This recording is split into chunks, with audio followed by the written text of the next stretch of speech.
ಅಂಬಿಕಾ ಬಾಬಾ ಪಟ್ಟು ಬಾಯಿ ಬರ್ತಾರೆ ಹೋಗ್ಬೇಕು ಯಾರು ಬರಲ್ಲ.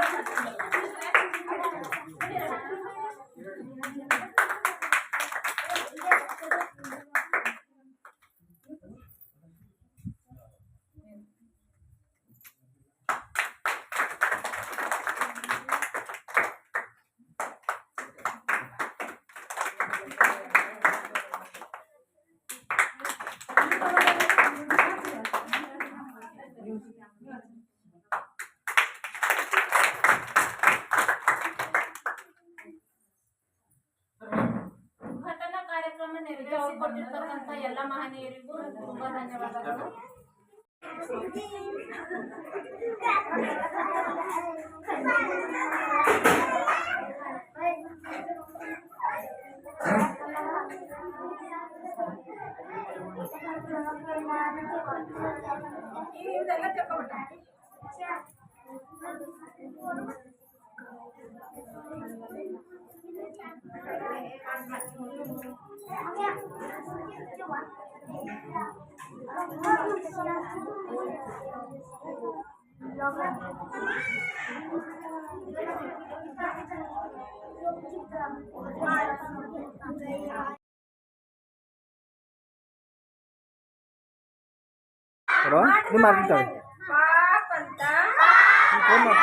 ಪಾಪು ಒಂದು ಪಿಪಿ ಕೊಟ್ರೆ ನೋಡೆ ಅಮ್ಮ ಅಳ್ತಾದಲ್ಲೇ ಟೂಟು ಅಂತ ಬಿಟ್ಟೆ ಬಿಟ್ಟೆ ಹಿಂಗೆ ಕೂಡ್ರಿ ಸರ್ ಎಲ್ಲ ಹೊಂಟ್ರ ಕುಡಿಸ್ಬೇಕು. ನೀರು ಅದು ಕುಡಿಸ್ಬಾರ್ದು. ಎದೆ ಹಾಲಿನಾಗ 80% ನೀರು ಇರ್ತದ. ನಾವೇನೋ ಆಗಿಲ್ಲ ಹಳ್ಳಿದಾಗ ಏನೋ ಹೇಳ್ತಾರೆ ಎಲ್ಲ ಜೇನುತುಪ್ಪ ನಗ್ಸೋದು, ಔಡಲ್ಲಿ ಎಣ್ಣೆ ನಗ್ಸೋದು, ಗುಡ್ತಿಕ್ಕಿ ನೀರು ಕುಡ್ಸೋದು, ಏನೇನೋ ಇದು ಮೂಢನಂಬಿಕೆ ಇರ್ತಾವ. ಅದೆಲ್ಲ ಹೋಗಲಾಡಿಸ್ಲಕ್ಕ ಮಕ್ಕಳೆಲ್ಲ ದಷ್ಟ ಪುಷ್ಟಾಗಿ ಬೆಳಿಲಕ್ಕ ನಿಮ್ದು ಜಾಗೃತಿ ಶಿಬಿರ ನೀವು ಇಷ್ಟು ನೀವು ಹೇಳಿ ನೀವು ತಿಳ್ಕೊಂಡು ಕಿಶೋರಿಯರಿಗೆ ಯಾಕೆ ಮೇನ್ ಕರ್ಸಿದ್ರೆ ಮುಂದೆ ಕೇಳಿ ಕಿಶೋರಿಯರು ಏನು ಮಾಡ್ತಾರಂದ್ರೆ ಕಿಶೋರಿಯರು ಮುಂದೆ ಗರ್ಭಿಣಿಯರಾಗೋದು ಬಾಣಂತಿಯರಾಗೋದು ಎಲ್ಲದು ಕಿಶೋರಿಯರ್ದಾಗ ಮನೆ ಅನಿಮಿಯ ಚೆಕ್ ಮಾಡಿದಿವಲ್ಲ ಎಲ್ಲ ರಕ್ತ ಏನೈತೆ ಚೆಕ್ ಮಾಡಿದ್ರು 9 ಪಾಯಿಂಟು 8 ಪಾಯಿಂಟು 10 ಪಾಯಿಂಟು ಅಷ್ಟೇ ರಕ್ತ ಎಲ್ಲರಿಗೆ. ಯಾಕಂದ್ರೆ ಆಹಾರ ಪದ್ಧತಿ ಎಲ್ಲ ನಾವು ಊಟ ಚೆನ್ನಾಗಿ ಮಾಡ್ತಾ ಇಲ್ಲ, ಹಸಿರು ತರಕಾರಿ ತಿಂತ ಇಲ್ಲ, ಸ್ಥಳೀಯವಾಗಿ ಸಿಗೋದು ಏನು ತಿಂತ ಇಲ್ಲ. ನಮ್ಗೆ ಇವಾಗ ಗೊಬ್ಬರ ಜಲ್ಲೇನೆ ಪ್ಯಾಕ್ ಮಾಡಿ ಕೂದಾಗ ಮಣ್ಣಾಗಿ ಮಾಡಿ ಅದ ಬೆಳೀತದೆ. ಮನೆಗೆ ಬೆಳೆದ್ರೆ ತರಕಾರಿ ಬೆಳೀತದ. ಅದು ಕಡಿಮೆ ಮನೆಗೆ ಒಂದು 5 ತೀರು ದಾಣಿಗಳು ನಮ್ಮ ಹೊಲದಾಗೆ ಬೆಳೀತಾವೆ. ಕಡ್ಡಿ ಬೆಳೀತದ, ಹೆಸರು ಬೆಳೀತದ, ಉದ್ದು ಬೆಳೀತದ, ತೊಗರಿ ಬೆಳೀತದ, ಅಲಸಂದಿ ಬೆಳೀತದ, ಮತ್ತು ಮಟ್ಕಿ ಅಂತಾರ, ಚಣಗಿ ಬೆಳೀತದ. ಇವೆಲ್ಲ ಒಂದಿನ ಬಿಟ್ಟು ಒಂದಿನ ಗುಗುರಿ ಮಾಡಿ ಉಸುಳಿ ಮಾಡಿ ತಿನ್ನಿಸಿ ಈ ಮಕ್ಕಳು ದವಾಖಾನೆಗೆ ಓಡ್ತಾರೆ. ದವಾಖಾನೆ ಬಂದ್ ಇವೆಲ್ಲ ನೀವು ತಿಳ್ಕೊಬೇಕು. ಇವು ಹಸಿ ನುಗ್ಗಿದ ರೊಕ್ಕನೇ ಇರ್ತಾರೆ, ಅದು ತಾನೇ ಬೆಳೀತದೆ. ಕಾಯಿಲೆ ನೀವು ತಪ್ಪು ಪಲ್ಯ ಮಾಡಿ ತಿನ್ನಿಸಿ. ವಿಟಮಿನ್ ಎ ಬರ್ತದ, ಮತ್ತು ಹಿಮೋಗ್ಲೋಬಿನ್ ನಂಬರ್ ಕಮ್ಮಿ ಇರ್ತದೆ. ಹೆಣ್ಮಕ್ಳು 12, 13 ಇರಬೇಕು. 8, 9 ಬಂದಾಗ ಬಾಂಧವ್ಯ ಭಾಳ ತಕಲೀಫ್ ಬರ್ತದೆ. ಅದನ್ನ ಮಗು ಬಿಮಾರಿ ಇರ್ತದೆ, ತಾಯಿನೂ ಬಿಮಾರಿ ಇರ್ತದೆ. ವಿಟಮಿನ್ ಎ ಬರೋದಿಲ್ಲ. ಇನ್ನು ಗಜರಿ ಇರ್ತದ, ಅದ್ರಾಗ ವಿಟಮಿನ್ ಎ ಬರ್ತದೆ. ವಿಟಮಿನ್ ಗಜರಿ, ಬೀಟ್ರೂಟ್ ಅಂತ ಇರ್ತದ. ಇವೆಲ್ಲ ಕೆಂಪಾಗಿ ಯಾರು ಮಾಂಸಾಹಾರ ಸಸ್ಯಾಹಾರಿ ಅಂತ ಇದು ಮಾಡ್ತಾರೆ ಅವ್ರು ಹೆಚ್ಚಾಗಿ ಬೀಟ್ರೂಟು, ಗಜರಿ, ನುಗ್ಗೆಕಾಯಿ ಸೊಪ್ಪು ಅವು ತಿನ್ಬೇಕು. ಈಗ ಟೊಮೊಟೊ ಅದ, ಇವೆಲ್ಲ ನಾವು ಹೈಬ್ರಿಡ್ ಅಂಶಗಳು ಇನ್ನೊಂದು ಸೀಸನಲ್ ಆಹಾರ. ಹಳೆ ದೊಡ್ಡ ದೊಡ್ಡ ಗಿಡ ಮಾವಿನಕಾಯಿ ಇರ್ತಾವೆ ನಮಗೆ, ಅದಕ್ಕೆ ಯಾವುದೂ ಬಂದು ಆ ಮಾವಿನಕಾಯಿ ತಿನ್ನಿ ಚಂದ. ಮಾರ್ಕೆಟ್ ಮಾವಿನಕಾಯಿ ತರ್ತೀನಿ ಫುಲ್ ಮತ್ತು ಬೆಳೆಸಂತೆ ಕಡಿತಾರೆ, ಹಣ್ಣು ಆಗ್ಲಕ್ಕ ಹೊಡಿತಾರೆ. ಬಾಳೆಕಾಯಿ ನೀವು 2 ಗಿಡ ಹತ್ತಿ ಬಾಳೆಕಾಯಿ ಮತ್ತೆ ಕಡಿಬೇಕು, ಮತ್ತೆ ಆಯ್ತದ, ಮತ್ತೆ ಕಡಿಬೇಕು, ಮತ್ತೆ ಆಯ್ತದ, ಮತ್ತೆ ಕಡಿಬೇಕು, ಮತ್ತೆ ಆಯ್ತದೆ. ಅದು ಇವೆಲ್ಲ ನಾವು ಮಾಡಿದ್ರೆ ನಾವು ಇದೆಲ್ಲ ದೊಡ್ಡ ಕೆಲಸ ಇಲ್ಲ. ಅದು ನಾವು ಏನಪ್ಪ ಅಂದ್ರೆ ಇವೆಲ್ಲ ದುಡ್ಡನ್ನ ಕಡಿತರ್ತವೆ. ಆಮೇಲೆ ಭಾಳ ಮಂದಿ ನಾನ್ ವೆಜ್ ಮಾಡ್ತಾರೆ. ಅದಕ್ಕೆ ರೆಡಿಮೇಡ್ ಮಟನ್ ಮಸಾಲೆ ಹಾಕ್ತೀವಿ, ಬೇಡ ಮನೆಗೆ ಕುಟ್ಟಿ ಮಸಾಲೆ ಹಾಕ್ಬೇಕು. ಹೋಳಿಗೆ ಮಾಡ್ತೀವಿ, ಮನೆ ನಮ್ಮ ಅಡಿಗೆ ಮನೆಗೆ ದೊಡ್ಡ ಔಷಧ ಕೇಂದ್ರ. ಅಂದ್ರೆ ಏನ್ ಮಾಡ್ತೀನಿ, ಹೋಳಿಗೆ ಮಾಡ್ತೀನಿ, ಅದ್ರಾಗ ಟೇಸ್ಟ್ ಬರ್ಬೇಕಂತ ಇವತ್ತು ಹಾಕ್ತೀನಿ, ಹೊಟ್ಟೆ ಜಾಸ್ತಿ ಹಾಕ್ತೀನಿ. ಇದು ಯಾರ ಟ್ರೈನಿಂಗ್ ಕೊಡ್ತೀನಿ ಇಲ್ಲ. ಇವೆಲ್ಲ ನಾವು ಅಡಿಗೆ ಮನೆಗೆ ಮೊದಲು ರೆಡಿಮೇಡ್ ತರೋದು ಬಿಟ್ಟು ಅಡಿಗೆ ಮನೆಯಾಗ ನಾವು ಅಡಿಗೆ ಮನೆಯಾಗ ಉಳ್ಳ ಕಲ್ತಂದ್ರೆ ಅರ್ಧ ರೋಗ ಕಮ್ಮಿ ಆಯ್ತವ. ಇವೆಲ್ಲ ಮನೆಗೆ ಇವೇನು ಕುಸುಳಿ ಮಾಡಿ ಮಕ್ಕಳು ತಿಂದ್ರಿ ₹1 ಕುಡಿಬೇಡ್ರಿ, ₹2 ಕುಡಿಬೇಡ್ರಿ. ಆ ₹2 ಹೆಸರು ಎಷ್ಟು ಬರ್ತಾವೆ ಅಷ್ಟು ತಿನ್ಸ್ರಿ ಸಾಕು, ಹೊಟ್ಟೆ ತಿಳ್ಕೊಳ್ಳೋ ಅವು ಮತ್ತೆ ತಿನ್ನಕ್ಕೆ ಕೇಳೋಣ. ಹಾಲೆಲ್ಲ ಮನೆಗೆ ಯಾರು ಸ್ವಂತ ಮಕ್ಕಳು ನೈಸಿ ಹಾಲು ನಾವು ಪ್ರತಿ ವರ್ಷನೂ ಮಾಡ್ತಾ ಇದ್ದೀವಿ.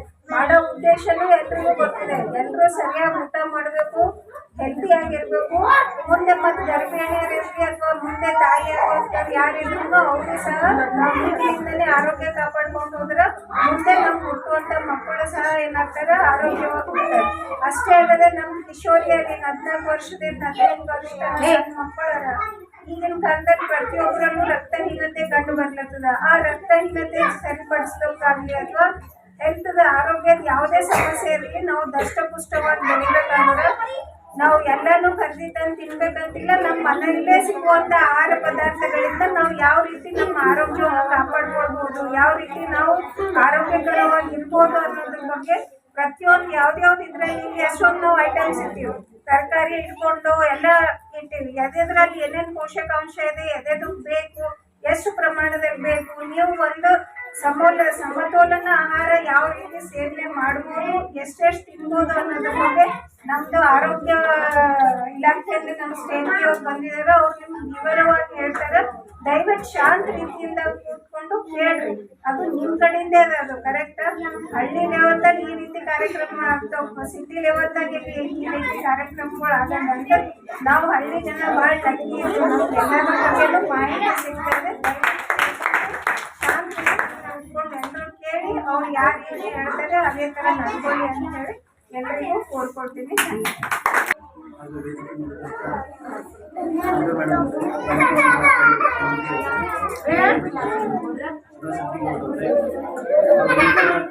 ಅಂಗನವಾಡಿ ಶಿಕ್ಷಕರು ಎಲ್ಲರಿಗೂ ನಾವು ಬಂದಿರ್ತಾರ. ಇಲ್ಲಿ ಆಗಿದ ನಂತರ 3 ವರ್ಷ ಆಯಿತು, ಇನ್ನೂ ಯಾವುದೇ ಕಂಪ್ಲೇಂಟ್ ಬಂದಿಲ್ಲ ನಮ್ಮೂರಲ್ಲಿ ಅಂಗನವಾಡಿ. ನಮ್ಗದು ಭಾಳ ಖುಷಿ ಅದ.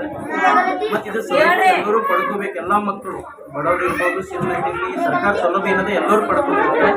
ಎಲ್ಲ ಮಕ್ಕಳು ಆರೋಗ್ಯವಂತರಾಗಿ ಬೆಳೀತಾ ಇರ್ಬೇಕು. ಇಲ್ಲ ಹೋದರೆ ಅನಾರೋಗ್ಯ ಕಡೆ ಹೆಚ್ಚು ಒಲವು ತೋರಿಸ್ತಾರೆ ಅಂತ ಹೇಳುತ್ತಾ ನಾನು 2 ಮಾತು ಮುಗಿಸ್ತೀನಿ. ಎಲ್ಲರಿಗೂ ಮಾನ್ಯ ಗ್ರಾಮ ಪಂಚಾಯತ್ ಸದಸ್ಯರಾದಂಥ ಅರುಣ್ ರೆಡ್ಡಿ ಸರ್ ಅವರು ಹಾಗೂ ಶಾಸನ ಸರ್ ಹಾಗೂ ನಮ್ಮ ಅತಿಥಿಗಳಾದಂಥ ಶ್ರೀನಿವಾಸ ರೆಡ್ಡಿ ಸರ್ ಅವರಿಗೆ ನಿಮ್ಮೆಲ್ಲ ನೆರವೇರಿದಂಥ ನಮ್ಮ ಒಕ್ಕರಣ ಬಿ ಗ್ರಾಮದ ಜನರಿಗೆಲ್ಲ ನಾನು ತುಂಬ ಹೃದಯದಿಂದ ಸ್ವಾಗತ ಬಯಸ್ತೇನೆ. ಈ ಒಂದು ಪೌಷ್ಟಿಕ ಆಹಾರ ಶಿಬಿರ ಈ ನಮ್ಮ ಹಳ್ಳಿಗಳಲ್ಲಿ ಶಿಬಿರ ಯಾಕೆ ನಾವು ಆಯೋಜನೆ ಮಾಡ್ತೀವಿ ಅಂತಂದ್ರೆ, ನಿಮ್ಮಂತ ಜನರಿಗೆ ಇದರ ಅರಿವು ಕೊಟ್ಟಾಗ ನೀವೆಲ್ಲ आरोग्य भाग्य ಅಂತ ನಾವು ಅನ್ಕೊಂಡಿದ್ದೇವಲ್ಲ, आपको सुनाई दे रहा है आपको? मतलब हम जो बात कर रहे हैं तो सेहत है बहुत इंपॉर्टेंट है. ಆರೋಗ್ಯವೇ ಭಾಗ್ಯ. ಈ ಶಿಬಿರದ ಮೂಲಕ ನಿಮ್ಮನ್ನು ನಾವು ಕೇಳ್ಕೊಳ್ಳೋದು ಒಂದೇ, ನೀವು ತಿನ್ನುವಂತ ಆಹಾರದಲ್ಲಿ ಹಸಿರು ಪದಾರ್ಥದಂತ ತರಕಾರಿ ಮತ್ತೆ ವಿಟಮಿನ್ಸ್ ಇರುವಂತ ಅಂಡಿ ಅಥವಾ ಮೊಟ್ಟೆ, ಅದ್ರ ಜೊತೆ ಮೀನು ಮಾಂಸ ಇವು ತಿನ್ನೋಕೆ ನಾವು ಏನ್ ಮಾಡ್ತೀವಿ, ನಿಮಗೆ ಪ್ರೇರಣೆ ಕೊಡ್ತೀವಿ. ಯಾಕಂತಂದ್ರೆ ನೀವು ಯಾವಾಗ ಚೆನ್ನಾಗಿ ಊಟ ಮಾಡ್ತಿರೋ ಜೀವಸತ್ವಗಳಂತ ತರಕಾರಿ ಆಗ್ಲಿ, ವಿಟಮಿನ್ಸ್ ಆಗ್ಲಿ, ಕಾರ್ಬೋಹೈಡ್ರೇಟ್ಸ್ ಆಗ್ಲಿ, ಇವು ಊಟ ಮಾಡೋದ್ರಿಂದ ಏನಾಗ್ತದ, ನಮ್ಮ ಬಾಡಿ ಏನಾಗ್ತದ, ನಮ್ಮ ದೇಹ ಬಲಿಷ್ಠವಾಗ್ತದೆ. ಒಂದ್ ವೇಳೆ ಬಲಿಷ್ಠವಾದಾಗ ಏನಾಗ್ತದ, ನಿಮ್ಮ ಆರೋಗ್ಯ ವೃದ್ಧಿ ಆಗ್ತದೆ. ವೃದ್ಧಿ ಆದ್ಮೇಲೆ ಇಮ್ಯುನಿಟಿ ಬೆಳೀತದೆ, ರೋಗ ನಿರೋಧಕ ಶಕ್ತಿ ಬೆಳೀತದೆ. ಒಂದ್ ವೇಳೆ ರೋಗ ನಿರೋಧಕ ಶಕ್ತಿ ಬೆಳೀತಂದ್ರೆ ಏನ್ ಮಾಡ್ತದೆ, ನಿಮ್ಗೆ ರೋಗ ಬರುವಂತ ಶಕ್ತಿ ಕಮ್ಮಿ ಆಗ್ತದೆ. ಈ ಬಾಡಿ ಇದ್ದ ನಮ್ಮ ಬಾಡಿನಲ್ಲಿ ಊಟ ಮಾಡುವಂತದ್ದು ಏನ್ ಪ್ರತಿಯೊಂದು ಆಹಾರ ಇದ್ದದು ಅದರಲ್ಲಿ ಮಾತ್ರ ರೋಗ ನಿರೋಧಕ ಶಕ್ತಿ ಬೆಳೀತದೆ. ಅದಕ್ಕಾಗಿ ಸ್ಪೆಷಲಿ ನಾವು ಗರ್ಭಿಣಿಯರಿಗೆ, ಸಣ್ಣ ಮಕ್ಕಳಿಗೆ ಅವ್ರಿಗೆ ರಕ್ತಹೀನತೆ ಇರ್ತದ್ರಿ, ಆ ರಕ್ತಹೀನತೆ ಹೋಗಲಾಡಿಸ್ಲಿಕ್ಕೋಸ್ಕರ ಇಂಥ ಶಿಬಿರವನ್ನು ನಾವು ಆಯೋಜನೆ ಮಾಡ್ತೇವೆ ನಾವು ಅಂಗನವಾಡಿಯಿಂದ. ದಯವಿಟ್ಟು ಇದರಿಂದ ಸದುಪಯೋಗ ನೀವು ಪಡ್ಕೋಬೇಕು. ಇದರಿಂದ ನಾವು ಹೇಳುವಂತದ್ದು ನೀವು ಕೇಳ್ಕೊಂಡು ನೀವು ಸರಿಯಾದಂತ ಆಹಾರ ಪದ್ಧತಿಯನ್ನು ನೀವು ರೂಢಿಸ್ಕೊಂಡಾಗ ನಿಮ್ಮಲ್ಲಿ ಬಹಳಷ್ಟು ರಕ್ತಹೀನತೆ ಹೋಗ್ತದ. ಅದಾದ್ಮೇಲೆ ರೋಗ ನಿರೋಧಕ ಶಕ್ತಿ ಜಾಸ್ತಿ ಬೆಳೀತದೆ. ಒಂದ್ ವೇಳೆ ರೋಗ ನಿರೋಧಕ ಶಕ್ತಿ ಬೆಳೀತಂತಂದ್ರೆ ನಮ್ಗೆ ಬೇರೆ ಯಾವುದೇ ಒಂದು ರೋಗ ಬರೋದಿಲ್ಲ.